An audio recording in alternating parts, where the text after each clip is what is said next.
कोकण आहे साहित्य रत्नांची खाण.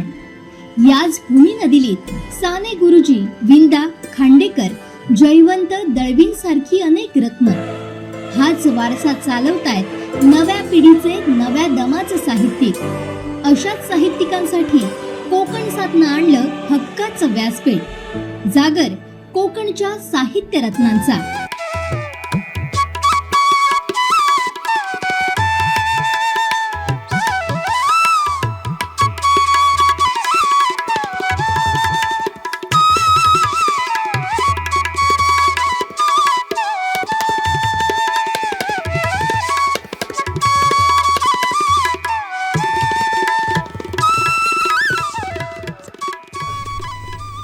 कोकणचं पहिलं दैनिक कोकण 7 आणि कोकणचं नंबर 1 महाचॅनल कोकण 7 लाईव्हच्या जागर कोकणच्या साहित्य रत्नांचा या विशेष कार्यक्रमात आपल्या सोबत आहेत संशोधनात्मक लेखन करणारे प्राध्यापक डॉक्टर प्रज्ञाकुमार गाथाडे सर.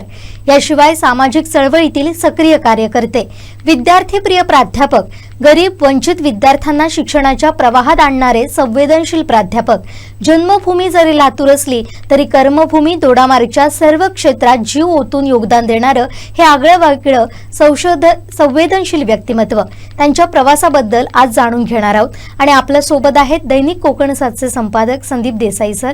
सर, आपलं देखील स्वागत. सर, मी तुमच्याकडे येईन. साहित्य क्षेत्राविषयी आपण तुमच्या जाणून घेणार आहोत, तर या प्रवासात आपण कसे काय आलात? सर्वप्रथम मी कोकण महाचॅनलचे आणि तुमच्या सर्व टीमचे अभिनंदन करतो, आभार मानतो की सिंधुदुर्ग जिल्ह्यातील बहुतांश लेखकांच्या पर्यंत तुम्ही पोचलात आणि त्यांच्या मुलाखती घेतलात, व्यक्त होण्याला संधी दिलात, सर्वांपर्यंत लोकांपर्यंत त्यांना पोहोचवण्याचं एक महत्त्वाचं काम केलं. त्याबद्दल तुमचे आभार. आणि दोडामार्गसारख्या दुर्गम डोंगराळ प्रदेशामध्ये एका खेडेगावामध्ये राहून आम्ही लेखन करणारे साहित्यिक आहोत.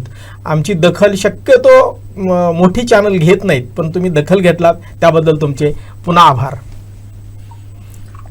नक्कीच सर, जसं जुईलीने तुम्हाला प्रश्न उपस्थित केला की कोकण 7ने हेच प्लॅटफॉर्म पकडून या टीमने अगदी आपल्या या कोकणच्या लाल मातीत जे साहित्यिक तयार झालेले आहेत, साहित्यिकांचं या ठिकाणी एक वेगळी परंपरा आहे. कारण खऱ्या अर्थाने अनेक कलाकारांची खाण हे कोकण आहे आणि इथे साहित्यरत्नांची कमतरता नाही. अनेक ज्ञानपीठ पुरस्कार विजेते सुद्धा साहित्यिक आपल्या कोकणात घडून गेलेत आणि आपण तर अगदी पश्चिम महाराष्ट्रातनं लातूरसारख्या भागातनं येऊन या कोकणला आपली कर्मभूमी आता केला आहे. प्राध्यापक म्हणून कार्यरत आहे आणि आपला साहित्यिक प्रवास आहे तो सुद्धा अतिशय लोकांना प्रेरणा देणारा आहे. आणि या तळ कोकणातील दोडामार्ग तालुक्यामध्ये आपण प्राध्यापक म्हणून कार्यरत आहात. जसं जुलीने तुम्हाला विचारलं की आपली साहित्यिक म्हणून एंट्री कशी झाली या साहित्य क्षेत्रामध्ये. खरं तर याला खूप मोठी पार्श्वभूमी नाही. मी एका खेडेगावातला, जसं अनेक लेखक खेडेगावातून आले, त्यांची शैक्षणिक पार्श्वभूमी, कौटुंबिक पार्श्वभूमी शेतकरी कुटुंबातली आहे. तशीच माझी पार्श्वभूमी शेतकरी कुटुंबातली. 10वी पर्यंत मला वर्तमानपत्र वाचायला मिळालं नाही, 10वी पर्यंत. पण गावामध्ये भजन असेल, कीर्तन असेल किंवा वेगवेगळ्या गाण्यांच्या चळवळी असतील किंवा अनेक कार्यक्रम असतील, त्या कार्यक्रमातून आमची जडणघडण होत गेली. त्यावेळी गावामध्ये अनेक कार्यक्रम असायचे. भरुडाचा कार्यक्रम असायचा, त्यानंतर मुस्लिम समाज आमच्या त्या परिसरामध्ये मोठा आहे, त्यांचे कार्यक्रम असायचे आणि ते ऐकल्यानंतर आपणही असं कधीतरी व्यक्त हो असं वाटायचं. आणि मला आठवतं 9वीमध्ये मी माझ्या शाळेवर एक कविता केली होती. ती कविता म्हणायचं की काय, पण शाळेचं वर्णन केलं होतं आणि ते आमच्या मुख्याध्यापकाला, शाळेला, शिक्षकांना खूप आवडलं. आणि ज्यावेळी मी 10वी झालो, 11वीला लातूर शहरामध्ये आलो. लातूरमध्ये त्यावेळी शाहू कॉलेज, जे लातूर पॅटर्न निर्माण झालं, ते Shahu college, Basaveshwar college, Dayanand college, अशी मोठमोठी कॉलेज. शाहू कॉलेज सायन्सवाल्यांचं, दयानंद कॉलेज आर्ट्सवाल्यांचं, कॉमर्स, आणि बसवेश्वर कॉलेज हे आर्ट्सवाल्यांचं. आम्ही आर्ट्सला गेलो आणि तिथं पहिल्यांदाच मी ग्रंथालयात गेलो आणि ग्रंथ द्या म्हणालो. म्हणजे पुस्तक काय, कुठला आहे, कथा आहे, कादंबरी काय माहीत नाही. मी त्यांना ग्रंथ द्या म्हणालो. ते 10वीच कर्मचारी, मोठी लायब्ररी ना, ते म्हणाले कुठला ग्रंथ पाहिजे, मला काही समजेना. मग त्यांनी पिसारा नावाची एक छोटी कादंबरी मला आणून दिली. उत्तम बंडू तुपेंचं पहिलं पुस्तक मी वाचलेलं कादंबरी होती आणि ती कॉलेजच्या जीवनावरची आणि प्रेम कहाणी होती. खूप आवडली आणि मग कॉलेजमध्ये गेल्यानंतर मला 11वीला साधारणपणे दिवाळीच्या सुट्टीला घरी जाताना मला एका सरांनी श्रीमान योगी 1200 पानाचं पुस्तक दिलं, एवढं मोठं 1200 पानाचं पुस्तक. ते एवढ्या आनंदाने मी घेऊन गेलो आणि दररोज 100 पानं मी वाचायचो. आणि वाचल्यानंतर साधारणपणे 50-100 पानं वाचल्यानंतर पुन्हा एवढं डिटेलमध्ये ते लिहिलेलं मी पहिल्यांदा ते शिवाजीवर वाचलं. आणि मग पुस्तकं वाचत वाचत आम्ही एवढं वाचायला लागलो की सिलेबस अभ्यासक्रमामध्ये आम्ही खूप जरी मागं नसलो तरी जरी मागं असलो तर आमची टीमच बनली. 11वीला फक्त लायब्ररीत बसायचं आणि पुस्तकं वाचायचे, ग्रंथ वाचायचे, हे घे ते घे ते घे ते घे, पुस्तक वाचायचो. आणि त्या अनुषंगानं आपण पण लिहावं या हिशोबानं मी लिहायला लागलो. आणि पहिल्यांदा आम्ही कविता लिहिल्या. 11वी बसवेश्वर कॉलेजमध्ये असताना आविष्कार नावाचं वार्षिकांक काढलं जात होतं. आणि त्या वार्षिकांकामध्ये माझी एक प्रेम कविता छापून आली. हां. आणि त्यावेळी लेखकाचं नाव म्हणजे माझं प्रल्हाद म्हणजे ज्ञा म्हणजे ज्ञानोबा आणि गाथाडे, प्रज्ञा गाथाडे असं टिंब देऊन मी कविता दिली होती तुमच्याच नावावर, माझ्या नावावर. मी लिहिलेली मीच होती, पण त्यांनी छापलं कुमारी प्रज्ञा गाथाडे. आणि प्रज्ञा गाथाडे असं लिहिलं. 12वीला आम्ही गेल्यानंतर सगळी मुलं शोधायला लागली. प्रेम कविता म्हणजे त्यावेळी मुलांना मोठी हौस ना, ही प्रज्ञा कोण आपल्या वर्गात, ही प्रज्ञा कोण आपल्या वर्गात. आम्ही पण मजा मारायचो, कोणतं असेल बघा, कोणतं असेल. आणि मग तेव्हापासून मग जे भित्तीपत्रक निघायचं, त्या भित्तीपत्रकावर माझ्या खूप कविता दर आठवड्याला ते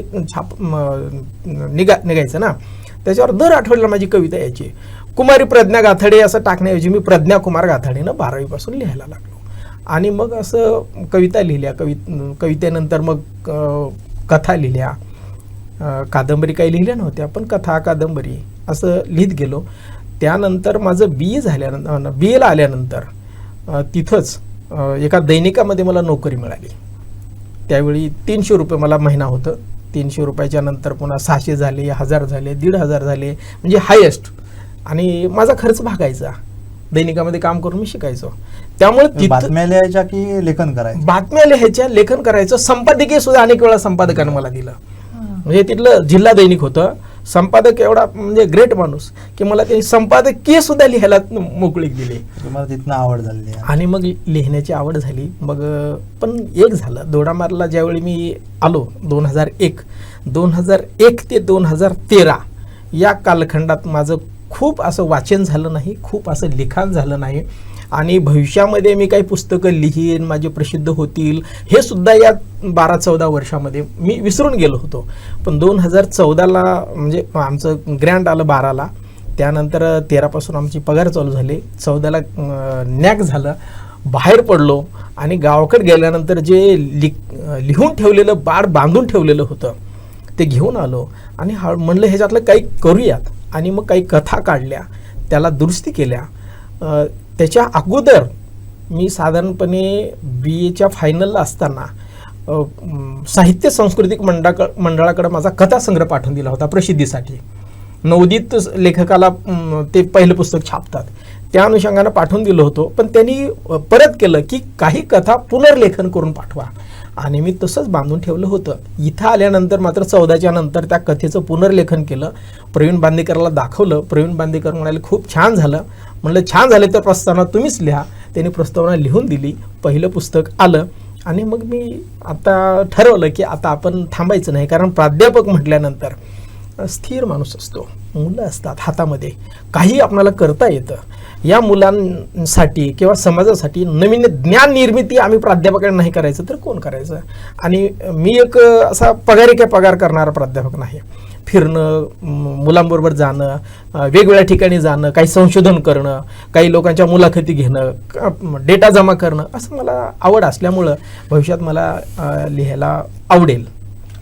नक्कीच आपण तिथे तर येऊच, पण सगळ्यात महत्त्वाचं आपली सुरुवात सांगितलं. आपण साहित्य रचना कशी सुरुवात केलात, कधीपासून त्याच्यामध्ये एंट्री झाली, आणि तो 13 वर्षाचा काळ मधला पूर्णपणे थांबलेला, आणि पोटापाण्याचा प्रश्न पूर्ण आपला मार्गी लागल्यानंतर पुन्हा एकदा आपल्या मूळ तुम्ही छंदाकडे वळलात आणि हे लेखन सुरू झालं. आणि जसं आपण उल्लेख केलात की बांदेकर सरांनी आपलं पहिलं प्रस्तावना केली आणि मला वाटतं गावठाण हे पहिलं पुस्तक तुमचं या ठिकाणी प्रकाशित झालं आणि लोकांसमोर तुम्ही एक लेखक म्हणून या ठिकाणी एक अधोरेखित झालात. पण सगळ्यात महत्त्वाचं सर एक मुद्दा म्हणून विचारतो, लातूर ते दोडामार्ग, खरं म्हणजे ही दोन भिन्न प्रदेश आणि तुम्ही लातूरमधून दोडामार्गमध्ये येऊन दोडामार्ग वासीय झालात. गावठाणमध्ये जे काही संदर्भ आहेत, ज्या कथा आहेत त्या इथल्या कोकणातील मातीशी जुळलेल्या आहेत. त्याच्यानंतर सुद्धा आपली अनेक पुस्तकं आहेत. तर ह्या दोन टोकांच्या भिन्न संस्कृती आणि दोडामार्गशी जोडलेलं तुमचं नातं, कारण मुलांशी तुम्ही टच असल्यामुळे 10-12 वर्षांमध्ये जे एक दोडामार्गशी तुमचं एकरूपता आली आणि जसं तुम्ही बोललात की फक्त ज्ञान देणारा किंवा मुलांपुरता मर्यादित राहणारा अशातला प्राध्यापक तुमच्यामध्ये लपलेला नव्हता, तर समाजात जाऊन समाजासाठी झटणारा, कारण छात्र भारतीमधनं आपण अगदी सुरुवात केलात त्यामुळे तुमच्यामध्ये तो गुण होताच आणि आपण हे एकरूप झालात आणि लेखन सुरू केलात. कसा होता हा प्रवास, काय सांगाल? खरं तर मी 98-99ला BEd झालो, MA झालं होतं, BEd झालं. BEd झाल्यानंतर मी लातूरला माझ्या मामाची शाळा होती, नॉन ग्रँट होती, ग्रँट येणार होतं आणि तिथं 1 वर्ष नोकरी केली. त्यानंतर त्याचं ग्रँटचं काही मला दिसेना, मग मी पुण्याला गेलो. पुण्याला नॉन ग्रँट शाळेमध्येच कामाला लागलो मी आणि तिथं एका राष्ट्र सेवा दलाच्या कार्यालयामध्ये कपिल पाटील एका कार्यक्रमानिमित्त आले होते. गुरुवार होता, मला चांगलं आठवतं, 3 की 4 ऑगस्टची तारीख होती आणि मला सहज म्हणाले, आता तू काय करतोय? तर मी म्हणालो त्यांना की नॉन ग्रँट शाळेत इथं काम करतोय. ते म्हणाले, कोकणात आपण एक नवीन कॉलेज काढलंय दोडामार्गला, जातो का? आणि 3 वर्षानं ग्रँट होणार, तालुक्यातलं पहिलं कॉलेज आहे. मी म्हटलं जातो. ते म्हणाले, उद्या शुक्रवारी इंटरव्ह्यू आहे, शनिवारी इंटरव्ह्यू आहे. बरं म्हटलं, मी लगेच शनिवारी बसलो. रविवारी इंटरव्ह्यू होती, बसलो तिथून. इथं त्यांनी निंबाळकर साहेब इथं आहेत, निंबाळकर साहेबांना फोन करून ठेवलं होतं. मी इथं उतरलो, निंबाळकर साहेबांना फोन केला. इथं रेणुका हॉटेलच्या पाठीमागे निंबाळकर साहेबांना भेटलो. सकाळी उतरल्यानंतर त्यावेळी पाऊस होता, पोलीस भरती चालू होती आणि सगळी मुलं रंकाळा तळावात आंघोळ करत होती, उड्या मारत होते. आपणही उडी मारली. इंटरव्ह्यूला गेलो, इंटरव्ह्यू झाला आणि मला सांगण्यात आलं की कपिल पाटलांनी तुम्हाला पाठवलं, इंटरव्ह्यू चांगला झाला, तुम्ही इथं आता थांबायचं आहे. मी म्हटलं, मी तर एक ड्रेस घेऊन आलोय, एक अंगावरचा आणि एक कसं थांबणार? ते म्हणाले, निंबाळकर साहेब किंवा येजरे सर होते, पांडुरंग येजरे, त्यानंतर आपले सोनू सावंत, धीरेंद्र होळीकर, ते म्हणाले थांबावं लागेल, कारण 17-18 तारखेपासून चतुर्थी चालू होते आणि चतुर्थीच्या नंतर आमच्याकडं 5 दिवस सुट्टी असते, त्यावेळी तुम्हाला जायला मिळेल. 5 दिवस सुट्टी म्हणलं तर बरं आहे म्हटलं मी. मग संध्याकाळी 5-6 वाजता निंबाळकर साहेबांनी इथं ट्रक भरून बेंच भरले होते ट्रकमध्ये आणि सहज मला म्हणाले, तुमच्या कॉलेजमध्ये बेंच जाणार आहे, जाता का? बसलो ट्रकमध्ये. मी गणपुले नावाचे ॲडव्होकेट होते त्यांच्याबरोबर, गणपुले आणि मी ड्रायव्हर बरोबर बसून गेलो. तिथं बेंच उतरवले. शनिवारी 6 म्हणजे साधारणपणे 5 ऑगस्ट 2001ला बेंच उतरवले. त्या दिवशी येऊन परत त्यांच्या ऑफिसमध्ये मुक्काम केला. दुसऱ्या दिवशी कपिल पाटलाच्याच गाडीमध्ये निंबाळकर साहेब, मी, येजरे सर गेलो, जॉईन झालो आणि जॉईन झाल्यानंतर थोडी मुलं होती. मग इकडचे काही प्राध्यापक भरलेले होते, काही बाहेरचे होते, मी सर्वात लांबचा होतो. आणि दुसऱ्या दिवशीपासून कॉलेज चालू झाल्यानंतर म्हणजे सोमवारी कॉलेज चालू झालं, माझ्याकडे छत्री नव्हती. म्हणजे 17 ऑगस्टपर्यंत मी बिना छत्रीचं, म्हणजे आमच्या परिसरात छत्री नावाचा प्रकार कुटुंबात एखादी असायची ना, इथं प्रत्येक माणसाला छत्री. मला आश्चर्य वाटलं, तुफान पाऊस. पण एक चांगलं सांगतो की दोडामार्गच्या बाजारपेठेपासून कॉलेजपर्यंत आमच्या दोन्ही बाजूला अशी झाडं त्यावेळी होती, पाऊस एवढा लागायचा नाही. सकाळी निघालं की बिना छत्रीचं मी 8 दिवस गेलो. कसं काढलो मला आता प्रश्न पडतो, पण त्यावेळी विना छत्रीचं मी 17 तारखे 18 तारखेपर्यंत काढलं. त्यानंतर मात्र कपडे वगैरे घेऊन आलो, छत्री घेतली, अंतराय पांघरायचं मग घेतलं आणि इथं चांगली माणसं मिळाली. भाई परमेकर नावाचे तिथं सद्गृहस्थ आहेत, सुचन कोरगावकर, बाबूराव धुरी यांचा उल्लेख केल्याशिवाय खरं तर मी पुढे जाऊ शकत नाही. त्यावेळी यांनी खूप तिथं मदत केली, म्हणजे राहण्याची, खाण्याची, हॉटेल, ह्या सगळ्या गोष्टी आहेतच सर, आणि याचा साक्षीदार मी स्वतः आहे तुमचा विद्यार्थी म्हणून.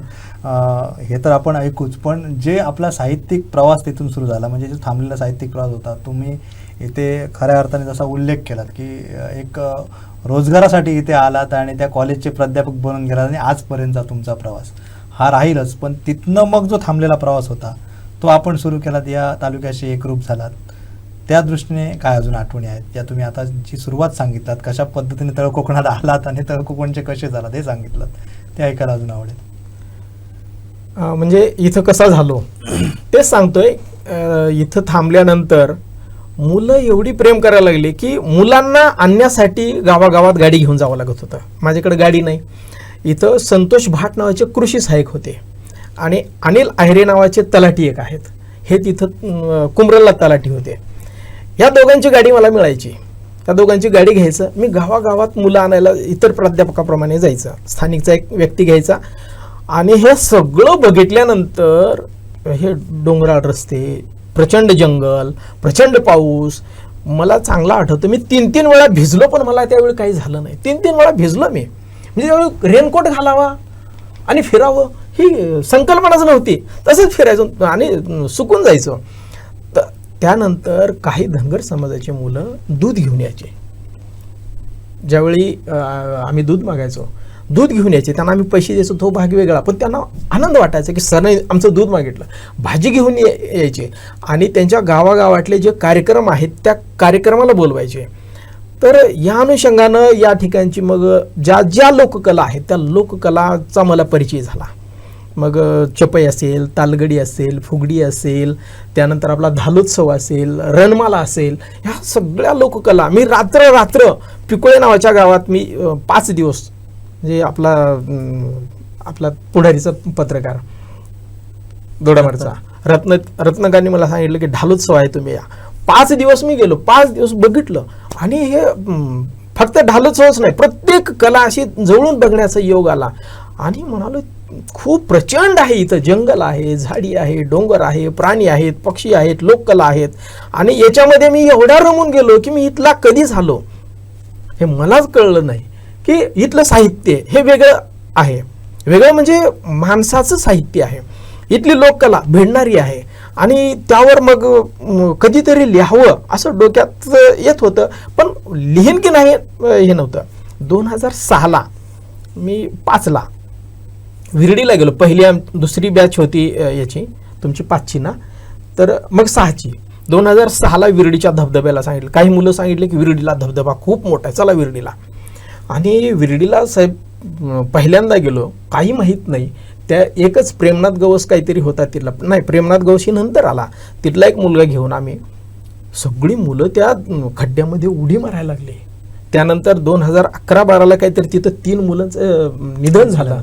पण ही मुलं उडी मारायला, यांचं बघून आम्ही पण उड्या मारायला लागलो. माझ्याबरोबर एक प्राध्यापक होते, ते पण उडी मारले, आम्ही उडी मारलो. आणि विरडी बघितलं, त्यानंतर मांगिली बघितली. हे सगळं बघितल्यानंतर हे सगळं आपलंच आहे. आणि विरडीचा लेख मी पहिल्यांदा लेख लिहिला, विरडीच्या धबधब्यावर लेख लिहिला. आणि आनंद कामंनी पुरवणीला पहिल्या पानावर छापली, म्हणजे कलर फोटो सहित. आणि मग इथल्या ठिकाणावर आपण लिहिल्यानंतर इथली माणसं, इथली पत्रकार आपल्याला प्रसिद्धी देतात हे माझ्या लक्षात आलं.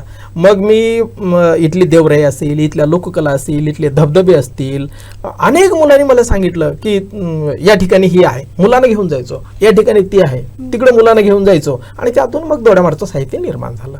बरोबर. आणि हे करत असताना तुम्ही PhD सुद्धा केलात, आणि PhD करताना तुमचा विषयच होता अर्थातच दोडामार्गचं पर्यटन. यासाठी तुम्ही अख्खं दोडामार्ग सुद्धा पिंजून काढलं होतं. आणि तो डेटा कलेक्ट करत असताना नेमके काय वेगळे अनुभव तुम्हाला इथे अनुभवता आले? ते अनुभव खूप मजेशीर आहेत. तर मी सिंधुदुर्ग जिल्ह्यावर PhD करावं म्हणून रजिस्ट्रेशन केलं. आणि ज्यावेळी रेफरी तिथं ते टीम असते 5-6 लोकांच्या, त्या टीमनं मला सांगितलं की सिंधुदुर्ग जिल्हा खूप मोठा आहे, फिरावं लागणार, डेटा खूप जमा करावं लागणार, ह्याला खूप वर्ष जातील. एक छोटा भाग घेऊन का तू करत नाही, 2-3 तालुके 2-3 तालुक्याऐवजी मग मी म्हणालो मी एकच तालुका घेऊन केलं तर ते म्हणाले उलट ते चांगलं होईल. मग म्हणलं दोडामार्ग एक तालुक्यात घेतो मी. ते म्हणाले मग नवीन सिनॅप्सिस द्या. सिनॅप्सिस तयार करून दिला. दोडामार्ग विषय मी घेतला खरा, पण दोडामार्गची माहिती काहीही उपलब्ध नाही.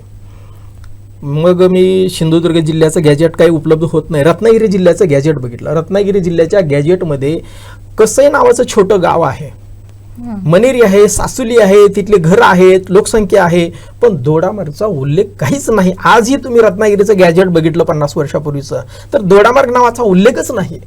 आणि मी तर दोडामार्गवर PhD करायला जातोय. आणि मग गावागावात फिरून मग माहिती घेतली. मी गावागावात फिरलो, प्रत्येक गावात मी गेलो. मग तिथला ग्रामसेवक असेल, तिथला तलाठी असेल, तिथले जुने लोक असतील, तर ह्या लोकांनी खूप सहकार्य केलं की कोणीतरी माणूस येतोय ना आपल्या गावातली माहिती घेतोय, कोणीतरी व्यक्ती येतोय ना आपली लोककलेची माहिती घेतोय, कोणीतरी व्यक्ती येतोय ना आपली ही माहिती घेतोय, ती माहिती घेतोय. आणि दोडामार्गमध्ये जे जे म्हणून मी जमा केलं, जे जे म्हणून छापायला दिलं, ते तिथल्या सगळ्या पत्रकारांनी छापलं. आणि लोकांनाही समजायला लागलं की हे आपल्याकडं आहे, हे आपल्याकडं आहे. आणि मग दोडामार्गची PhD खरं तर मला 3 वर्षात मिळायला हवी, पण साहित्य उपलब्ध काहीच नसल्यामुळं मला ते PhD प्राप्त व्हायला 2013 उजडावं लागला. म्हणजे 5, 6, 7 वर्ष माझे त्याच्यात गेले. पण मला आज समाधान आहे की त्यावेळी मी जे फिरलो गावागावात, म्हणजे सगळं फिरलं, माणसं बघितली, त्या माणसांच्या लोककला बघितल्या, त्या माणसं वाचली, त्या माणसानं मला घरात जेवण घातलं, त्या माणसानं मुक्कामाला तिथं गेल्यानंतर पाऊस पडल्यानंतर मुक्काम काही ठिकाणी मला मुक्काम करावा लागला, मुक्कामाला सोय करून दिली. आजही दोडामार्ग कुठेही गेलो तर हे घर माझं, हे गाव माझं असं वाटतं. आणि त्याच्यामुळे मला ते आपलं झालं. म्हणजे दोडामार्ग आणि लातूर असं मला काय असा भेद त्या 2-3 वर्षातच निघून गेला. आणि आजही मी गावाकडे गेलो, खूप झालं तर 4-5 वर्ष मी गावाकडे राहतो. कारण माझ्या सगळ्या फॅमिलीना इथला भात, इथली मासे, इथलं नारळ याची एवढी सवय झाली की तिथं गेल्यानंतर शेंगदाण्याची चटणी, जवसाची चटणी, तिळाची चटणी ही खायची जी सवय आहे ते खात नाही. तिकडे त्यांना नारळच पाहिजे. नक्कीच तुम्ही अगदी गावागावातनं जे काय लोकांशी नातं निर्माण केलं, मुळात अगोदर विद्यार्थी तुमच्याशी जोडलेले असल्यामुळे प्रत्येक गावामध्ये तुमचा स्वतःचा हक्काचा सोर्स निर्माण झाला आणि त्याचा फायदा तुमच्या या सगळ्या संकलनासाठी झाला. जशा पद्धतीने आपण PhD पूर्ण केलं आणि त्याचा फायदा आपल्याला पुढे झाला आणि त्याच्यातूनच वैभव संपन्न दोडामार्ग हे तुमचं पुढचं पुस्तक प्रकाशित झालं. आणि खऱ्या अर्थाने दोडामार्गचं पर्यटन असू दे, एकूणच दोडामार्गची ऐतिहासिक, भौगोलिक, सांस्कृतिक सगळ्या प्रकारची जी काही जडणघडण असेल, जो डाटा असेल तो साहित्य रूपाने, पुस्तक रूपाने त्या ठिकाणी संकलित झाला. तर यामागची संकल्पना काय होती आणि नेमकं या वैभव संपन्न दोडामार्गची निर्मितीचा प्रवास आपण कसा वर्णित कराल? याच्यावर पुस्तक छापावं असं काही माझ्या अगोदर डोक्यात अजिबात नव्हतं. पण ज्यावेळी सगळ्या गावाचं माझ्याकडं डेटा होता, म्हणजे या ठिकाणचे पर्यटन स्थळं असतील, या ठिकाणचे धार्मिक स्थळं असतील, या ठिकाणचे छोटे मोठे जात समूह असतील, दुर्लक्षित असतील, मंदिर असतील, पर्यटन असेल किंवा पर्यटन स्थळं असतील, या ठिकाणच्या लोककला असतील, हे सगळं माझ्याकडं जमा झालेलं होतं, वेगवेगळ्या दैनिकामध्ये छापून आलेलं होतं. आणि मग 2014-15च्या नंतर आम्ही स्थिर झाल्यानंतर म्हटलं ह्याचं पुस्तक काढता येईल. आणि मग ठरवलं की 2025-24ला दोडामार्गला 25 वर्ष पूर्ण होतात. यावर्षी दोडामार्गच्या निर्मितीला 25 वर्ष पूर्ण होतात. म्हणजे एक सुवर्ण महोत्सवाच्या कालखंडामध्ये आपण त्याच्यावरचं पुस्तक काढूयात. आणि हे सगळं डेटा छापून आलेलं होतं, मी टायपिंग केलेलं होतं. मी सहजपणे एकदा राजेंद्र केरकरांकडे गेलो आणि सर म्हणलं माझ्याकडे आणखी 1.5-2 वर्ष शिल्लक आहेत आणि याचं मला पुस्तक करायचं आहे. त्यांनी सगळं बघितलं वाचून आणि ते म्हणाले तुम्ही वेळ कशाला घालवता, एवढा डेटा ऑलरेडी तुमच्याकडे तयार झालेला आहे, एवढी माहिती तुमच्याकडे संकलित झालेली आहे, तुम्ही आत्ताच पुस्तक काढा आणि 2025ला त्याची दुसरी आवृत्ती निघू शकते, एवढं पुस्तक संपेल. मी म्हणाले एवढं 1000ची आवृत्ती संपेल? ते म्हणाले संपेल, तुम्ही बघा. आणि डेअरिंग केली. मला घालेत पैसे, पण पैसे गेले मला काही नाही, पण दोडामार्गचं पुस्तक होतं आणि दोडामार्गची काहीच माहिती उपलब्ध नसताना एक 100-150-200 पानाचं फोटो सहित पुस्तक होतं. मग ते मला चांगलं वाटलं. मग कुठं करायचं तर गोव्यात एक पाटील नावाचे गंगाराम पाटील, खूप चांगलं त्याने बसवून दिलं, कमी पैशामध्ये दिलं, चांगलं पुस्तक वाढलं, कागद चांगला वापरला, पुस्तक चांगलं गेलं, फोटोग्राफ चांगले वापरले, माझ्याकडे होते तेच वापरले. आणि माझ्या चेअरमनला वाचायला दिलं पुस्तक होण्यापूर्वी. माझे चेअरमन एवढे खुश झाले, म्हणजे आमचे चेअरमन कोणावर खुश होत नाही तुम्हाला माहीत आहे, पण चेअरमन आमचे एवढे खुश झाले, अरे दोडामारचं पुस्तक गाथाडे लिहितो गाथाडे लिहितो गाथाडे लिहितो. म्हणजे खूप जणांना सांगितलं त्यांनी, आणि तिथल्या प्राध्यापकांना सांगितलं, प्रत्येक कॉलेजच्या 2-3 कॉलेज आहेत त्या 2 कॉलेजच्या प्राध्यापकांना सांगितलं बघा गाथाडे पुस्तक लिहिलं. आमच्या प्राचार्याला तर खूप वेळा सांगितले, सावंत सर म्हणून प्राचार्य त्यांना खूप वेळा सांगितलं बघा गाथाडीनं पुस्तक लिहिलं, चांगलं लिहिलंय चांगलं लिहिलंय. आणि मग ही चांगली मला पावती यायला लागली ना, मला आनंद झाला की आपण लिहिलं काही तर बाबा आहे. चेअरमन खुश झाले म्हणजे सगळ्या गोष्टी सगळं आलं. आणि मग ते पुस्तक चांगलं तयार झालं, आणि खरंच पुस्तक चांगलं तयार झालं.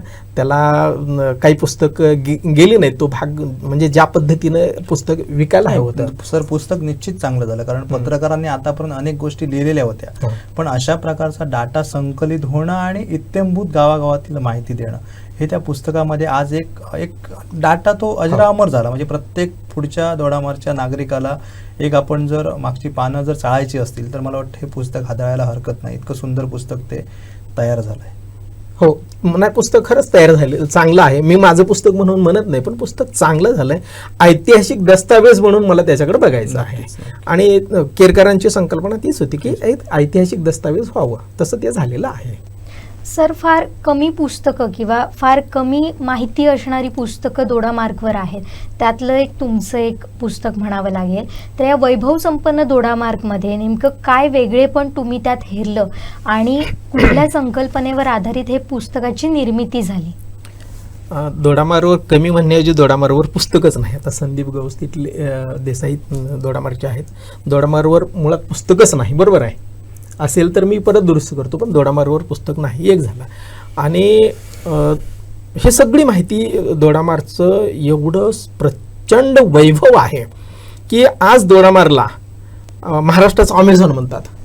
या ठिकाणचं जंगल आहे, या ठिकाणचे कीटक आहेत, या ठिकाणचे प्राणी आहेत, या ठिकाणचे पक्षी आहेत. या ठिकाणी 2001ला म्हणजे हे लहान होते, 2000 मला वाटतं 2-3ला तुम्ही ॲडमिशन घ्यायला, 2ला, पण 2002ला तिथं वाघाचं बसड मिळालं होतं. 2001ला तिथं प्रचंड म्हणजे महाराष्ट्राचा अमेझॉन म्हणजे दोडामार्ग आहे. आता मायरिस्टिकाचं जंगल फक्त हिवाळ्यालाच नाही तर अजून 1-2 ठिकाणी लोकांनी शोधून काढलंय. त्या ठिकाणच्या बेडकावर अभ्यास करणारी आहे, त्या ठिकाणच्या सरड्यावर अभ्यास करतात, त्या ठिकाणच्या कासवावर अभ्यास करतात, म्हणजे सरड्यावर अभ्यास करतात, म्हणजे वेगवेगळ्या राज्यातले मुलं येऊन इथं अभ्यास करतात. बेडकावर अभ्यास झालेला आहे, फुलपाखरावर अभ्यास होतो, वटवाघळ पुस्तकही आलेले. रमण कुलकर्णी सारख्या अभ्यासकांनी बरीचशी पुस्तकं सुद्धा तिलारीवर लिहिलेली. हा, तर नाही ते वेस्टर्न घाट म्हणून लिहिल्या, वेस्टर्न घाट पश्चिम घाट म्हणून सुद्धा एक पुस्तक आहे आणि ऍक्च्युली तिलारीची माहिती त्याच्यामध्ये बऱ्यापैकी त्यांनी. हा, तिल्लारी धरण, तिल्लारी नदी असं असेल तर हे सगळं म्हणजे एवढं प्रचंड जैवविविधता इथं आहे. मी देवराईवरचा अभ्यास केला. गावागावातल्या ज्या देवराई आहेत ना की पश्चिम घाटामध्ये आणि आपल्या सिंधुदुर्ग जिल्ह्यापेक्षा प्रचंड गावागावात देवराई आहे. त्या देवराईचं जतन करणं, त्या देवराईमधली झाडं आणि त्या वनस्पतीचा अभ्यास जरी केला तरी गोव्यातलं बरेचसं पर्यटक इथं येऊ शकतं. आणि माझ्या डोक्यात तेच होतं की गोव्यातला जो निसर्ग भ्रमंती करणारा पर्यटक आहे तो इकडे जर आणला, हे आता देसाई आहेत किंवा त्या ठिकाणचे हॉटेल व्यावसायिक आहेत किंवा पर्यटक व्यवसाय यांनी जर जोडून घेतला आणि गोव्यात येणारा 5%, 2% जरी पर्यटक गोव्यातला इकडं आला तरी दोडामार्ग मधला जो तरुण आहे त्या तरुणाच्या हाताला रोजगार मिळू शकतो. त्या ठिकाणचे हॉटेल व्यवसाय चालू शकतो, त्या ठिकाणची लॉजिंग बोर्डिंग खूप मोठ्या प्रमाणात चालू शकते, गाईड म्हणून मुलांना काम मिळू शकतं, टूर्स अँड ट्रॅव्हल्सवाल्यांना काम मिळू शकतं. कारण दोडामार्गमध्ये एवढं प्रचंड आहे, गळे आहेत, धबधबे आहेत, जैवविविधता आहे, धरणं आहेत, बरोबर आहे का, छोटी मोठी बंधारी आहेत. हे सगळं आता एक चांगलं उदाहरण सांगतो. दोडामार्गमध्ये हत्ती आहेत, त्या हत्तीचा बाऊ करण्याऐवजी हत्ती दाखवतो म्हणून गोव्यामधून एखादं 4-5 लोकांना उचललं आणि त्या जिथं ज्या मार्गाला हत्ती गेले ते जरी फिरून दाखवलं, दिवसाकाठी किंवा रात्रीमध्ये एखादा हत्ती दिसला तर दिसला, नाही दिसला तर नाही दिसला. एक चांगलं उदाहरण सांगतो. गोव्यामधला एक व्यक्ती आहे, तो पक्षी निरीक्षण करतो आणि तो पूर्ण दोडामार्गमध्ये परिसरामध्ये येतो. तो सांगतो की मी दिवसाकाठी त्यांना पक्षी दाखवण्यासाठी, कॅमेरा खूप चांगला आहे त्याचा, दिवसाकाठी 3,000 ते 7,000 रुपये घेतो एक व्यक्ती. ती टीम घेऊन येतो आणि दोडामार्गमध्ये तिल्लारी असेल किंवा कुठलं ठिकाण असेल त्या ठिकाणी घेऊन जातो. 3,000 ते 5,000 घेतो तो. दोडामार्गमधल्या एखाद्या व्यक्तीनं साधारणपणे त्यांनी कसैनाच्या डोंगरावर जरी घेऊन गेला आणि दुर्बीनमधनं, आता तुम्ही महाबळेश्वरला गेल्यानंतर दुर्बीननं दाखवतात, तो बघा प्रतापगडावरचा झेंडा दिसतो का? आम्हाला दिसत नाही, आम्ही दिसतो म्हणतो. तिला आज कसैनाच्या डोंगरावर जर घेऊन गेलं आणि तिथं दुर्बीननं गोवा दाखवायला लागला तर लोकांना ते आवडतं, लोकांना आवडेल तिथं दिसेल. बरोबर आहे का? दुर्बीण घेऊन जरी थांबला आणि 5 रुपयाला गोवा दाखवतो म्हणला तरी त्याचा दर सोमवारी त्याचा मोठी कमाई होऊ शकते. नक्कीच, म्हणजे या अनुषंगाने एक रोजगाराची साधनं खुली होतील दोडामार्गला. या अनुषंगाने आपण वैभव संपन्न दोडामार्ग साकारलात आणि आज कुठेतरी त्याचा उपयोग होताना आपल्याला दिसतोय. सर नक्कीच खूप छान पद्धतीने तुमचा तो प्रयत्न होता. सर, या व्यतिरिक्त सुद्धा आणखीन काही पुस्तकं तुमची आहेत, त्यातलंच एक मी नाव घेईन आणि विद्यार्थ्यांसाठी अतिशय महत्त्वाचं म्हणजे इंडियन एज्युकेशन फॅक्टरी म्हणून, आणि दुसरा म्हणजे गावठाण. ही दोन्ही पुस्तकं वेगवेगळी आहेत, पण या पुस्तकांविषयी काय सांगाल? पहिल्यांदा मी इंडियन एज्युकेशन फॅक्टरीविषयी सांगतो. खरं तर मी 11वीला आल्यानंतर छात्रभारतीत गेलो, छात्रभारती विद्यार्थी संघटनेत, त्यानंतर राष्ट्रीय सेवा दल, अंधश्रद्धा निर्मूलन समिती, या तिन्हींचा मला संपर्क आला. या तिन्ही चळवळीमध्ये सक्रिय कार्यकर्ता म्हणजे वाचक तसाच होतो, कार्यकर्ता तसाच होतो आणि पत्रकार म्हणून. तर छात्रभारतीमध्ये अनेक आंदोलन आम्ही केले. कॉफी विरोधी आंदोलन केलं, फी विरोधी आंदोलन केलं, बीएडचं आंदोलन केलं, डीएडचे आंदोलन केले, मोर्चे काढले, आंदोलन केले, बॅटरी मोर्चा मुंबईला काढला आणि सगळं छात्रभारती शिक्षणावर फोकस करते. त्या दरम्यान माझं चांगल्या पद्धतीनं वाचन झालं होतं, शिक्षणाविषयी खूप चांगलं वाचन झालेलं होतं. आणि दोडामार्गमध्ये आल्यानंतर 2000 साधारणपणे कोरोनाच्या अगोदर 19 पासून मला लोकमतमध्ये लिहिण्याची ऑफर आली. यांनी आमचे जे सोमनाथ कदम आहेत त्यांनी सांगितलं की लिहिता का? मग महेश सरनाईकाबरोबर संपर्क झाला, वैभव आपल्या गौसबरोबर संपर्क झाला, वैभव हे ना साळकर, आणि मग लोकमतमध्ये मी लिहायला लागलो. लोकमतमध्ये दर आठवड्याला एक लेख लिहिणं म्हणजे सोपं नाही. वेगवेगळ्या विषयाबरोबर मी शिक्षण या विषयावर एक लेख लिहायला लागलो. महिन्यातनं एखाद दुसरा शिक्षणावर आणि बाकीचं असं लिहित गेलो मी. मध्ये मध्ये दोडामार्गचे पण लिहिले आणि साधारणपणे 66 लेख एक शिक्षण ही भूमिकाच घेऊन ठेवली. 66 लेख म्हणजे 66 लेख फक्त आणि फक्त शिक्षणावर. आणि ते लेख मी व्हॉट्सअपवर पाठवलं, फेसबुकवर पाठवलं आणि त्यानंतर लोकांचे प्रतिसाद एवढे यायला लागले की मला जळगाववरून, धुळ्यावरून, उस्मानाबादवरून फोन आले की अरे हे शिक्षणावरचं खूप चांगलं आहे, आजचं लेख खूप चांगला आहे. आणि 66 लेख झाल्यानंतर माझ्या लक्षात आलं की आपण शिक्षणावर एक चांगलं पुस्तक काढू शकतो. आणि मग ठरवलं शिक्षणावर एक पुस्तक काढूयात आपण. आणि सगळे लेख बाजूला केले, काय काय करायचं, नाव काय द्यायचं. तर त्याच्यामध्ये एक लेख होता भारतीय शिक्षण उद्योग. म्हणलं हे सगळं समानच आहे, सारखंच, वेगळं काय आहे. तर मग त्याला आपण ट्रान्सलेशन करूयात म्हणलं, इंडियन एज्युकेशन फॅक्टरी. आणि लोकांना आवडलं ते नाव, ग्लोबल दिलं, ग्लोबल नाव तेवढं ग्लोबल केलं. लेख जशाच तशी आहेत. लोकमतमध्ये लिहिण्याला एक बंधनं अशी होती की तुम्हाला 450 शब्दापर्यंतच लिहायचं होतं, त्यामुळं अनेक बंधनं आली.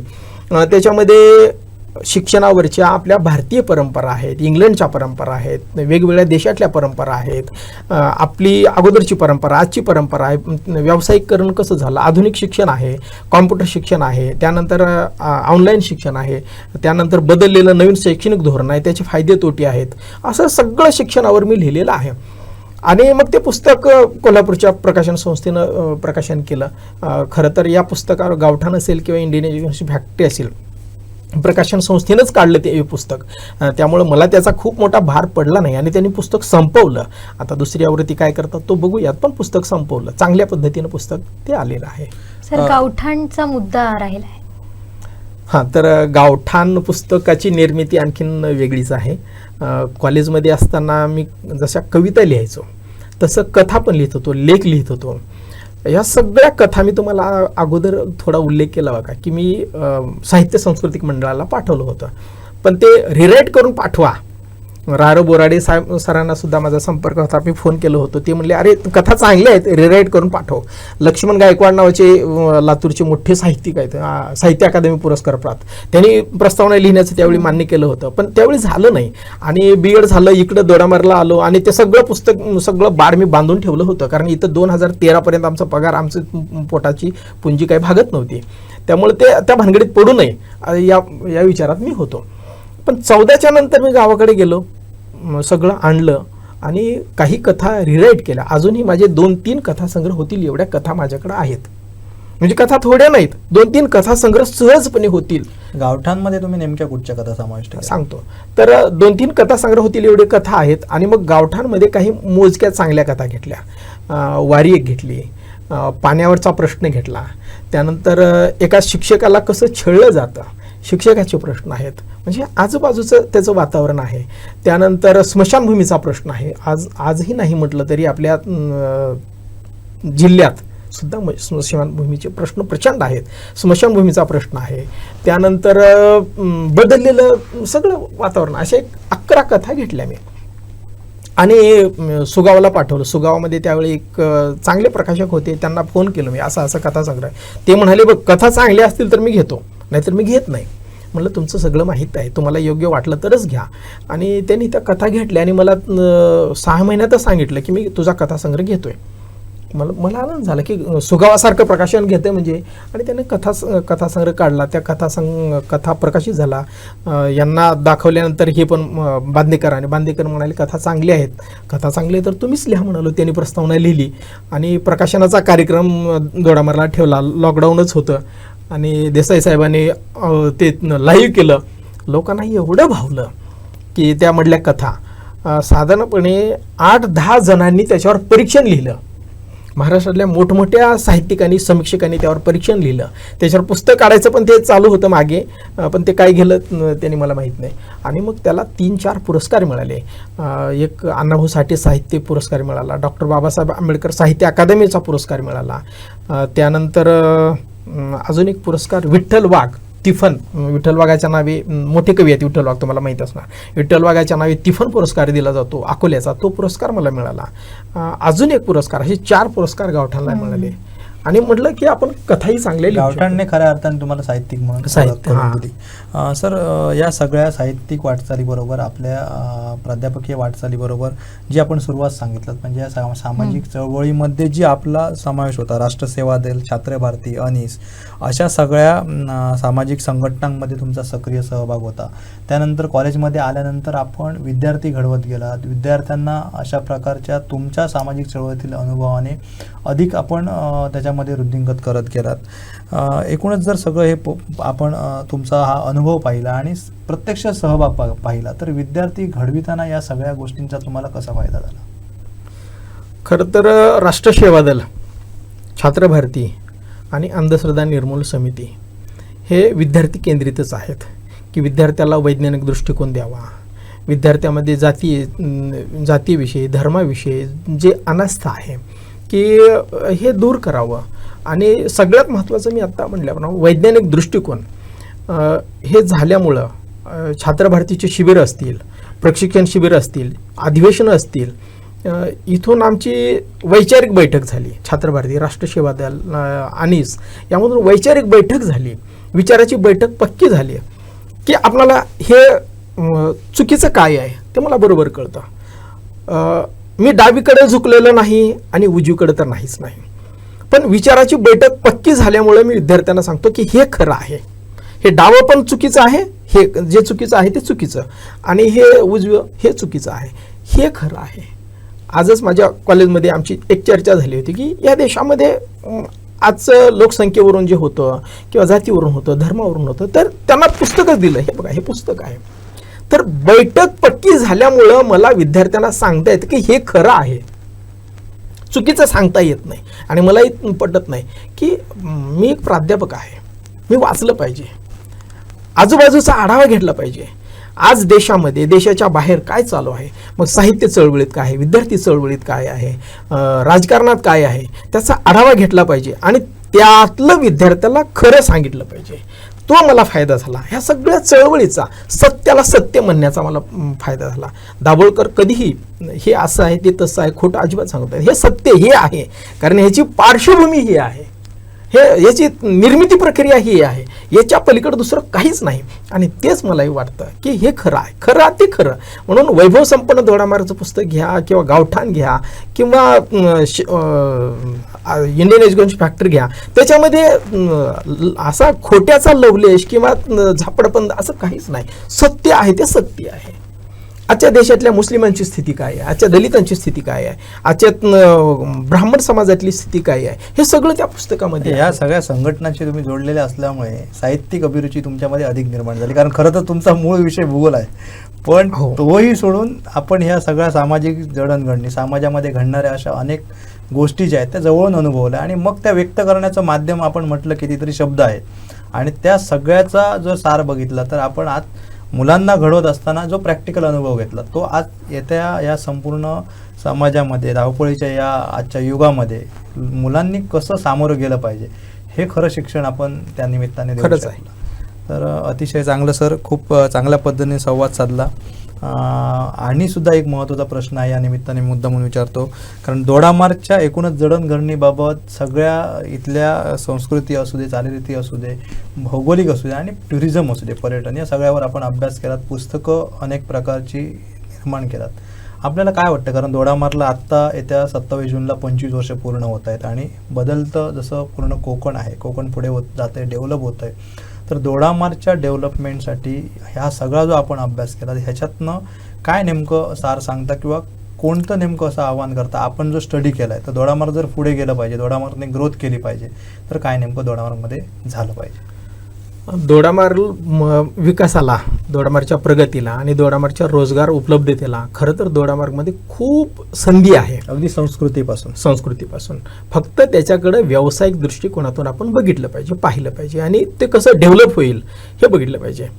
आज दोडामार्गमध्ये चांगल्या ठिकाणी जाऊन जेवण करावं असं हॉटेल नाही.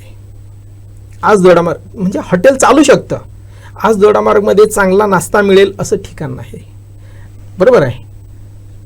तुम्ही सांगा दोडामार्गमध्ये या हॉटेलमध्ये आपण नाश्ता करू. आज लोकांना असं पारंपरिक, त्यानंतर इथलं कोकण पण दाखवणारं अशा गोष्टी पाहिजेत आणि त्याची कुठेतरी उणीव आजही जाणवते. आज आहे. दोडामार्गमध्ये नाश्त्याचं हॉटेल नाही, दोडामार्गमध्ये साधा चांगला दवाखाना नाही, लोकांना चांगल्या दवाखान्याची गरज आहे. दोडामार्गमध्ये नाट्यगृह पाहिजे, दोडामार्गमध्ये सिनेमागृह पाहिजे, दोडामार्गमध्ये सांस्कृतिक चळवळी मोठ्या प्रमाणात झाल्या पाहिजेत. तुम्ही सावंतवाडीमध्ये गेली 8-10 वर्षापासून काम करताय. सावंतवाडीमध्ये 8 दिवसाला नसेल तर 15 दिवसाला किमान महिन्याला एखादं व्याख्यान असतं, एखादा चित्रपट असतो, एखादं नाटक असतं, काही ना काही इथं उपक्रम चालतात. तसं दोडामार्गमध्ये आजही काही मोठ्या प्रमाणात नाही. मोठ्या प्रमाणात नाही म्हणजे नाहीच, मोठ्या प्रमाणात म्हणण्याऐवजी ते नाहीच. हे जर चालू झालं, गोव्याचा पर्यटक येईल. दोडामार्गमध्ये आज नाही म्हटलं तरी किमान 5,000 कर्मचारी आहेत, सगळ्या शिक्षक धरून धरा. यांची मोठी उलाढाल दोडामार्गमध्ये जे बाहेर व्यापाराला जाणार आहेत, जे बाहेर खर्च करणार आहेत, ते इथं खर्च करू शकतात. त्यामुळं दोडामार्गचं जे जैवविविधता आहे, दोडामार्गमध्ये कला आहे, दोडामार्गची साहित्य संस्कृती आहे, दोडामार्गमधलं तुमचे म्हणजे जंगल भ्रमंती आहे, अशा वेगवेगळ्या पद्धतीनं तुम्हाला काही ना काही करायचं ठरवलं तर रोजगार मिळू शकतो. मी साधं उदाहरण दिलं की तुम्ही दर सोमवारी एक कॅमेरामन घेऊन कसनाच्या डोंगरावर जरी त्याला पाठवलं, 5,000चा कॅमेरा त्याच्या हातात द्या आणि त्याला सांगा की 10 रुपयाला किंवा 5 रुपयाला तुला गोवा दाखवतो. कसनातवर गेलेले किमान 50% लोक त्याच्याकडे कॅमेऱ्यातून गोवा बघणार की नाही. हे साध्या गोष्टी आहेत. मी असं आणखीन विचार करतो की कसनाच्या डोंगरावर पवनचक्की बसवा, तिथं वीज निर्मिती, विजेचं हे करा, लोकांना पवनचक्की दाखवायला जा. औरंगाबादला गेल्यानंतर तुम्ही पवनचक्की बघायला जाता. आता पवनचक्की सगळीकडेच आहेत, पण औरंगाबादला लोक अजूनही पवनचक्की बघायला जातात. कसईनाथवर अजूनही पवनचक्कीला जातील. फक्त कसईनाथवर सोमवारीच लोक जात नाहीत, तर तिथं शनिवारी जातात, रविवारी जातात, कायमस्वरूपी लोक जाणारी आहेत. आणि तिथं कायमस्वरूपी पर्यटनाच्या दृष्टीने जर तुम्ही केलात म्हणजे तिथं वेगवेगळ्या सेवा. एक साधं उदाहरण साधं उदाहरण दिलं. त्यानंतर कसैनाचा डोंगर आहे, याबरोबरच तुमचं तिलारीचं धरण तर आहेच. काही करण्याची गरज नाही, साध्या गोष्टी आहेत तिथं. चहा, नाश्ता, हॉटेल, एखादी ट्रॅव्हल्स घेऊन गोव्यातले लोक घेऊन येणं. त्यानंतर विर्डीचा धबधबा, मांगिलीचा धबधब्याचं एक चांगलं उदाहरण सांगतो. आता तुम्हाला पटेल की न पटेल, मांगिलीला अर्थार्जन करण्यासाठी साहेब भविष्यामध्ये एक 4-5 वर्षामध्ये मांगिलीची मातीसुद्धा विकली जाऊ शकते. फक्त त्या पद्धतीनं आपण डेव्हलप केलं पाहिजे. महाबळेश्वर आणि मांगिलीमध्ये काही फरक नाही, फक्त तिथं आपण त्या दृष्टीनं व्हिजन केलं पाहिजे. मांगिलीला आपल्याला आज घडीला हॉटेल तर चालतातच, बरोबर आहे. तुम्ही मांगिलीचा काजू प्रसिद्ध आहे, त्यामुळे काजूची रोपं करा, प्लांटेशन करण्यासाठी लोक घेऊन जातात. बारीक सगळ्या गोष्टी तर आहेतच, लहान गोष्टींना आपण डेव्हलपमेंट करू शकतो. पण आपण जे आज खऱ्या अर्थाने पर्यटन जिल्हा सिंधुदुर्ग आहे आणि त्या सिंधुदुर्ग जिल्ह्यामध्ये दोडामार्ग घेतो, आपण जो सूक्ष्म अभ्यास केला आहे, पण ह्याच्यात अशा ज्या महत्त्वपूर्ण गोष्टी आहेत, जशा आपण पायाभूत गोष्टी म्हणतोय, ज्यांची जर जोड या सगळ्यांना दिली तर हे छोटे मोठे उद्योगधंदे उभे राहतील. अशा दृष्टीने आपण काय मोजक्या शब्दामध्ये सांगू शकतो? मी तेच आता म्हणालो की हॉटेल व्यवसाय पाहिजे, रस्ते पाहिजे, त्या ठिकाणी वीज पाहिजे, फोन केल्याबरोबर तुम्हाला ट्रॅव्हल पाहिजे, प्रत्येक ठिकाणी तुम्हाला रेंज मिळाली पाहिजे. रस्ता आपल्याला मांगिलीला जाताना किंवा विर्डीला जाताना बघा, अजून रस्ते बारके ते मोठे करा. त्या ठिकाणी वेगवेगळ्या ठिकाणी बोर्ड लावा की हे एवढ्या किलोमीटर आहे, हे गाव आहे, ते गाव आहे. त्या गावात गेल्यानंतर आता भेडशीला आल्यानंतर भेडशीला किल्ला आहे, तर या ठिकाणी किल्ला आहे बघण्यासाठी लावून टाका, लोक येतील, किल्ला बघतील. किल्ला बघायला आल्यानंतर बघा त्या ठिकाणी एखाद्या हॉटेलमध्ये जातात, तो खर्च होतो, काहीतरी माणूस खर्च करायला, काही खरेदी करायला जातो. आपण फक्त सांगितलं पाहिजे कुठे काय आहे, बरोबर आहे. आता तिलारीचा घाट दाखवण्याची, रामघाट दाखवा ना त्यांना, रामघाटाला लोक जातील. इथून जाऊन गोव्यातून आणणारा माणूस पाहिजे की या गोव्यातल्या लोकांना दोडामार्गच्या पर्यटन स्थळांची माहिती दिली पाहिजे. ते इंग्लिश आणि मराठी, मी फोल्डर पण काढलं होतं, लोकांना ते खूप आवडलं. पण नंतर मात्र ते सातत्य जे पाहिजे ते माझ्याकडून झालं नाही. त्या पद्धतीनं पाहिजे. तुम्ही ऑनलाईन पाहिजे, ऑनलाईन फोटो पाहिजे. तिथं पर्यटन सुविधा केंद्र आहेत की इथला पर्यटक बोलवायचा. पर्यटनातून देवगडात खूप, दोडामार्गात खूप काही होण्यासारखं आहे, फक्त एका दृष्टिकोनातून तिथं बघणं गरजेचं आहे. पण सर, आगामी काळात सुद्धा तुमची अशी अनेक पुस्तकं येणार आहेत, तर या पुस्तकांविषयी काय सांगाल, या प्रवासाविषयी काय सांगाल? आता आगामी काळात एक सांगतो की मी पहिलं सुरुवात कवितेपासून केलं होतो, पण आज 300-350 कविता माझ्याकडे आहेत. पण आज त्या कवितेकडे मी ज्यावेळी बघतो ना, कॉलेज जीवनात लिहिलेल्या कविता, त्या कविता मला प्राथमिक वाटतात. त्यामुळं मूळ मी कवितेपासून करून सुद्धा मी कवितेचं पुस्तक काढलं नाही, कारण ते प्राथमिक मला वाटतं. ते भविष्यात कधीतरी होईल, तो भाग सोडून देऊयात. पण कोरोना झाल्यानंतर जे लॉकडाऊन झालं, अचानक झालं, आणि मग लॉकडाऊन आणि त्या दरम्यानच्या लोकांची स्थिती, काही लोक चालत येतात, गोव्याहून येतात, मुंबईहून येतात, पुण्यावरून येतात, कोल्हापूरहून चालत आलेल्या लोकांवर मी कथा लिहायला घेतली. की अशी कथाची पार्श्वभूमी अशी केली की दोडामार्गची एक मुलगी, सावंतवाडीची, कुडाळची एक मुलगी ह्या पोलीस भरतीसाठी मुंबईला गेल्या आणि तिथं लॉकडाऊन झालं. आणि मग त्या तिथून वैतागून गावाकडे यायचं ठरवतात, आणि मग तिथून कशा सुटतात, चालत कशा येतात, रस्त्यामधले लोकांचे अनुभव, त्या कशा आल्या, याच्यावर मी कथा लिहायला घेतली. आणि ती कथा एवढी वाढत गेली की त्याची 150-200 पानाची कादंबरी झाली. कादंबरी झाल्यानंतर मी प्रवीण बांदेकर वगैरे जे माझे मित्र आहेत लेखक, यांना सगळ्यांना दाखवलं. ते म्हणाले खूप छान झाले. आणि मग प्रवीण बांदेकर म्हणले मी ब्लर्ब लिहितो, लिहून घेतलं त्यांच्याकडून, प्रकाशन संस्थेनं हातात घेतलं, ते पुस्तक येईल. आणि एक भाग त्यातला आत्ता वैनेतेचा जो दिवाळी अंक निघाला त्याच्यामध्ये त्यांनी छापलंय, मास्कवाल्या मुलीत. कधीतरी ते बघा, खूप छान झाले ते. मी माझं पुस्तक म्हणून म्हणत नाही, पण अनुभव, या ठिकाणची लोककला, या ठिकाणचे म्हणजे समाजामधले जे रिलेशन आहेत ते प्रवीण बांदेकर सुद्धा मला म्हणाले की या कोकणचे तुम्ही आत्ता झालात की हे सगळं तुम्हाला कसं माहीत झालं. म्हटलं हे सगळं वाचून तुमच्या सहवासात असल्यामुळं. आणि मग रायगडची लोकसंस्कृती काय आहे, रत्नागिरीची काय आहे, दोडामार्ग म्हणजे सिंधुदुर्ग जिल्ह्याची काय आहे, त्या ठिकाणच्या लोककलेचा किंवा त्या ठिकाणच्या लोकजीवनाचा अभ्यास करून ते त्या प्रवासामधलं वर्णन वगैरे आहे. की त्या ठिकाणच्या लोकांचं वरण आहे, त्या ठिकाणची भाषा आहे. त्याच्यामध्ये 3 भाषा आहेत. आपल्या ल ऐवजी ल वापरतात रायगड जिल्ह्यामध्ये, ती भाषा त्यामध्ये कोकणात आलेली आहे. आणि एक पात्र मी असं दाखवलं की ती सगळं पात्र एक पूर्ण मालवणी बोलतं. त्याच्यामुळं ते एक मास्कवाली माणसं हे कादंबरी येईल. भविष्यामध्ये कविता संग्रह कधीतरी अजून 10-20 वर्षानं निघेल, तो भाग वेगळा. पण मास्कवाली माणसं प्रकाशकाच्या हातात आहे, ते पुस्तक येईल. सर, या कादंबरीसाठी खूप खूप शुभेच्छा. आभारी आहे. आणि सर, आमच्या स्टुडिओत आलात, आमच्याशी संवाद साधलात आणि तुमचा हा साहित्य क्षेत्रातील प्रवास उलगडलात, त्याबद्दल आपले मनपूर्वक आभार. देसाई सर, आपले सुद्धा मनपूर्वक आभार. तर हे होते प्राध्यापक डॉक्टर प्रज्ञाकुमार गाथाडे सर. त्यांनी आपला साहित्य क्षेत्रातील प्रवास आमच्याशी शेअर केला, आमच्याशी संवाद साधला आणि अशा अनेक साहित्यिकांशी आपण संवाद साधणार आहोत. जागर कोकणच्या साहित्यरत्नांचा या दैनिक कोकणसाद आणि कोकणसाद लाईव्हच्या खास विशेष भागात आता इथंच थांबतोय. मात्र आपण पाहत रहा कोकणचं नंबर 1 महा चॅनल कोकणसाद लाईव्ह. धन्यवाद.